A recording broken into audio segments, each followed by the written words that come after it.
Saudi Evenings, a program prepared and presented by Khalid Al-Alawi and Safi Abdullah, directed by Mansour Al-Talha.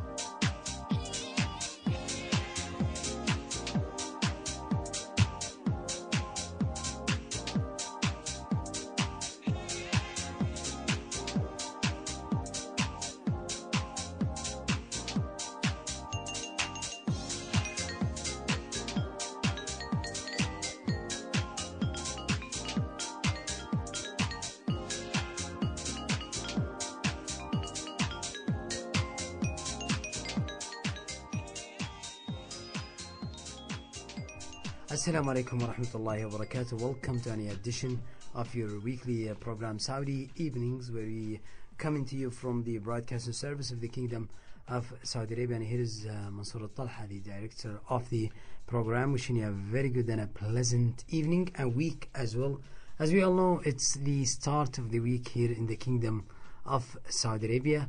Short break. I will be back with a very interesting guest. Stay with Saudi us. Evenings is now interactive.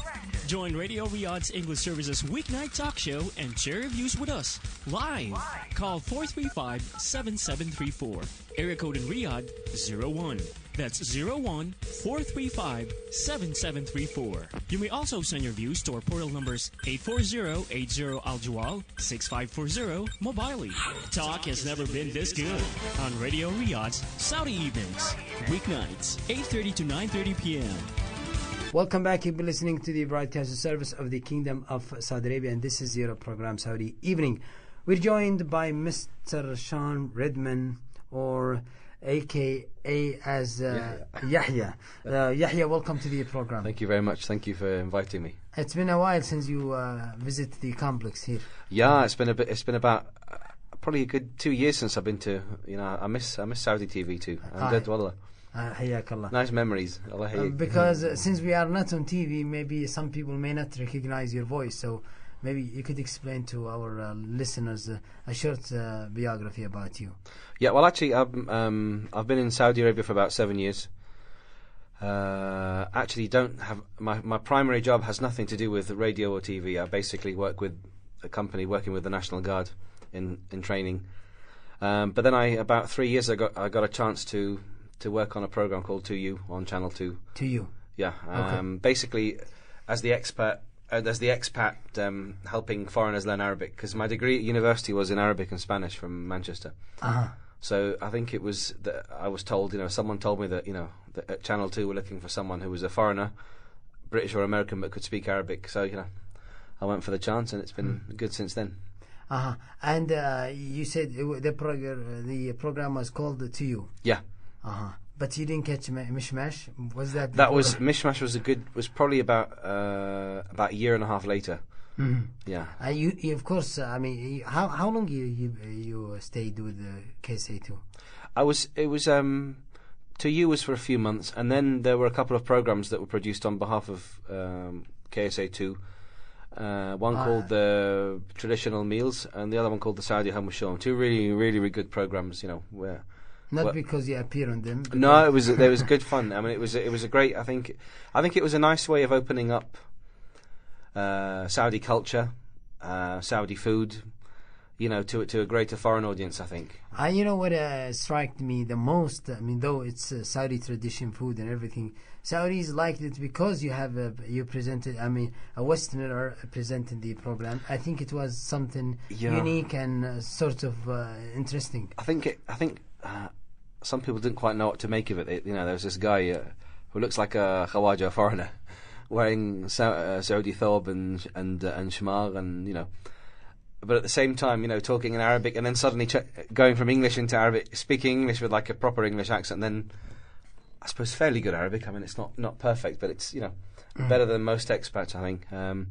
I think so. A lot of Saudis, I think, were kind of intrigued by it. I think. Who was this person? It was. Although I don't think there's anything special. Perhaps I'm a bit modest, but yeah, it was. No, I mean you being modest and humble, but it was extremely interesting for them. And although I've been called many times. People looking for your telephone number. Oh yeah. Why? But, you know. Yeah. But anyhow, what I was going to maybe ask you about is just we go a little back before we get into TV business, because I understand that you have moved to NBC. Yeah, as I mean, with me, TV work's been always a part-time thing. So really, my fixed day job is. But was it the first time to appear in KSA2?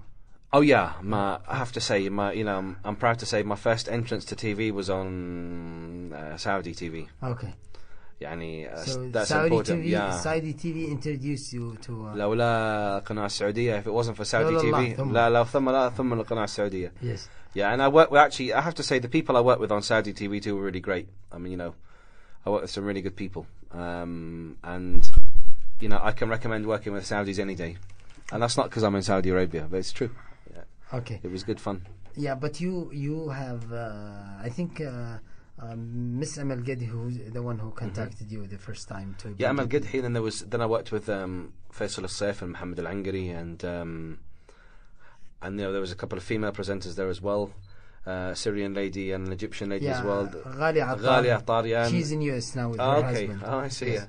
Yeah, but they, it was, and I think what was, I mean, in a way, I used to admire those guys because it's not easy when you're presenting an English language program and Arabic as your mother language. So it's I think it's a really good effort that they've made, and I think they've tried to make it as interesting as possible. And I think people followed it. And there's not many English people that could present a program in Arabic. No, definitely. So you have to say for these Saudis or non-Saudis but Arabs presenting a program purely in English, I think it's a great achievement. I think they did a really good job. Okay. I'm very impressed with them. Okay, let's go again back to your childhood. You were born in Kuwait, as I understand. No. You were born in England? I studied in Kuwait. Okay, but at an early age. I mean, you were a teenager at that time. No, I was past teenage years. I was actually born in England.